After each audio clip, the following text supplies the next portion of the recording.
કવિનું નામ છે ગની દહીવા, બરાબર. એમનું મૂળ નામ શું છે? અબ્દુલ ગની અબ્દુલ કરીમ. તો લેખક જે કવિનું નામ છે એ આપણે એનું મૂળ નામ પણ ધ્યાનમાં રાખીશું. કદાચ જોડકામાં એમ લખેલું હોય કે અબ્દુલ ગની એમ લખેલું હોય તો તમે ગની દહીવાળા એમ મગજમાં હોય, આપણે ધ્યાન રાખીશું, બરાબર, કે એમનું ઉપનામ છે. હવે અહીંયા આ જે કવિતા છે એ કવિતાનો પ્રકાર આમાં આપેલો નથી, બરાબર, પણ આ એક ગઝલ છે. શું છે? ગઝલ. લખી દો. ગઝલ આપણે સંભળાઈ હતી, ખબર હે? હા, તો આ પણ એક ગઝલ જ છે, બરાબર. કઈ રીતે આપણે પછી જોઈએ, પણ આ પ્રકાર લખી દેજો તો તમને ખબર હોવી જોઈએ. ફરીથી કાવ્ય પંક્તિ હોય તો એના અંદર મોસ્ટ આઈમ્પી છે પંક્તિ અને તેનો ભાવાર્થ. પંક્તિને વાક્યમાં ભેગવો, પંક્તિનો ભાવ દર્શાવો.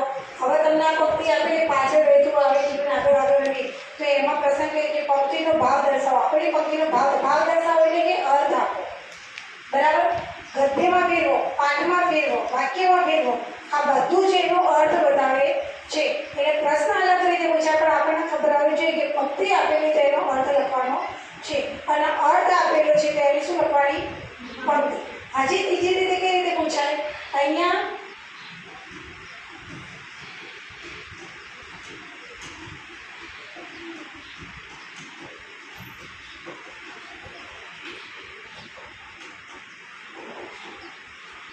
આ જ પંક્તિ છે પણ મેં પંક્તિના શબ્દ શું કરી દીધા? આડાઅવળા. જુઓ, આગળ રવિ જીવન વહેતું, પાછળ આવે આગળ, બરાબર.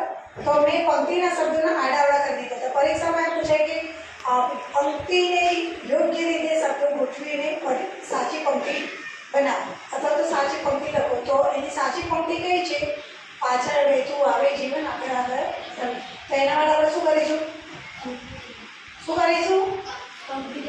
પંક્તિ નહીં, આખી કવિતા તૈયાર કરીશું. કવિતામાંથી ગમે તે પંક્તિ પૂછાય, કવિતામાંથી ભાવાર્થ પૂછાય, કવિની પંક્તિ પૂછાય, બરાબર. અને કવિતા પૂર્ણ કરવું આપણે કહ્યું હતું. કવિતા બે પંક્તિ શરૂઆત કરી હોય, છેલ્લી બે લખેલા હોય એ પંક્તિ લખવાની પણ પૂછે, બરાબર. શબ્દાર્થ વાંચી મોસ્ટ આ જે પ્રશ્નો છે આઈએમપી છે, પૂછાઈ શકે, બરાબર. તમે આવી કોઈ પણ ચાર કડી બનાવીને જવાબ લખો. એટલે અહીંયા કાવ્ય પંક્તિ બનાવવાની છે. ભલે જૂથ કાર્ય છે પણ પરીક્ષામાં કવિતાની રચના કરવાનું પૂછાય છે. તમને બે પંક્તિ આપી છે ને એમ કહેવામાં આવે કે પંક્તિ આગળ વધારો, 2 માર્ક્સમાં બીજી બે પંક્તિ લખવાની, બરાબર. તો એના જેવા કે ખબર શબ્દ આપણે એ પણ બનાવતા શીખ્યા હતા, કવિતા બનાવતા પણ આપણે બનાવી પણ નથી, તો પરીક્ષામાં પણ પૂછાઈ શકે. એના કંઈ તૈયાર ના કરવાનું હોય, એ તમે બનાવતા જાઓ એમાં આપણે આવડી, બરાબર.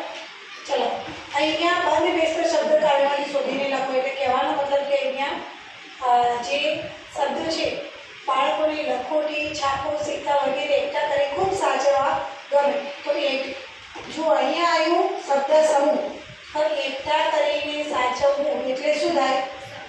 સંગ્રહવું. તો તમારું વાક્ય આપણે આ શબ્દ મૂકી અને વાક્ય ફરીથી લખવાનું કે બાળકોને લખોટી, છાપો, સિક્કા વગેરે સંગ્રહવા ખૂબ ગમે, બરાબર ને. તો આપણે કહીએ એ પ્રમાણે શબ્દ સમૂહ સીધી રીતે નહીં પૂછાય, આ રીતે પૂછાશે. અને કયા શબ્દનો અર્થ કેટલો સુધીનો, શબ્દ સમૂહ કેટલો, એનો અર્થ શું થાય, તો એના માટે આપણે તૈયાર કરીશું આ રીતે.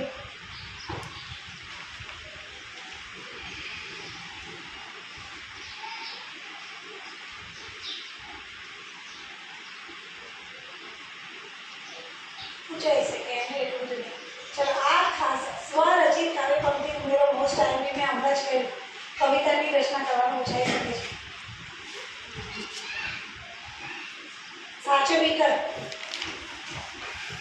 20 માર્ક્સનું બધું ઓપ્શન આવવાનું, બરાબર. તો એમાં બધું પૂછાઈ શકે છે સાચો વિકલ્પ, બરાબર. પ્રશ્નના જવાબ તમે કહ્યું એ પ્રમાણે દરેક પાઠ, દરેક કવિતા, એના પ્રશ્નોના જવાબ. તમે કવિતાનો ભાવાર્થ તૈયાર કરો એટલે પ્રશ્ન જાતે ઈજી, પછી પાઠમાં પાઠ વાંચી લો, વાર્તા તૈયાર કરી દો કે આ વ્યક્તિ આવું થયું, આવું થયું, એટલે ઘટનાક્રમ આવડી જાય, પ્રશ્નના જવાબ આવડી જાય. કે પાઠનું વાંચન ખાસ જરૂરી, સીધા પ્રશ્નો કરવાની બેસા, પાઠ વાંચવા, સ્ટોરી યાદ રાખવા, બરાબર. આપેલા મુદ્દા વિશે લખો. ઓકે, ચાલો એ પણ ચાલો. હમણાં આપણે કહ્યું કે આ કવિતાનો પ્રકાર ગઝલ છે, એટલા માટે અહીંયા જુઓ તમે સાહિત્ય સ્વરૂપ ગઝલ વિશે થોડી માહિતી આપી દીધી ખરી. તો ગઝલ વિશે આપણને એકાદ પ્રશ્ન પૂછે કે જેમ કે ગઝલ કઈ ભાષામાં લખાય, બરાબર, કઈ ભાષામાંથી આવેલો તો અરબી, ઉર્દુ, બરાબર. ગઝલમાં બે પંક્તિઓનો એક શું બને, શેર બને, બરાબર. પછી તેનો પહેલો શેર મતલા અને છેલ્લો શેર મક્તા કહેવાય. એટલે બે લીટી લખેલી હોય ને તો પહેલી લીટી જે છે એને શું કહેવાય, મતલા, અને બીજું છે એને શું કહેવાય, મક્તા, બરાબર. વાંચેલું હોય તો અક્ષરમાં આપેલું હોય તો આપણને ખબર પડે, યાદ રહે, બરાબર. તો ગઝલનો દરેક શેર એક સ્વતંત્ર કાવ્ય પંક્તિ છે. ગઝલની વિશેષતા એના રદીફ અને કાફિયા છે, બરાબર. તો બીજી પંક્તિના અંત ભાગમાં પુનરાવર્તિત થતા શબ્દો કે શબ્દોને રદીફ કહેવાય. તો આ થોડું આપણે જાણી લઈશું. પછી જુઓ ખાસ પ્રશ્ન, બાલાશંકર કંથારિયા ગુજરાતી ગઝલના પિતા કોણ? તો આ પ્રશ્ન પણ આવી શકે છે. ગુજરાતી ગઝલના પિતા કોણ કહેવાય છે?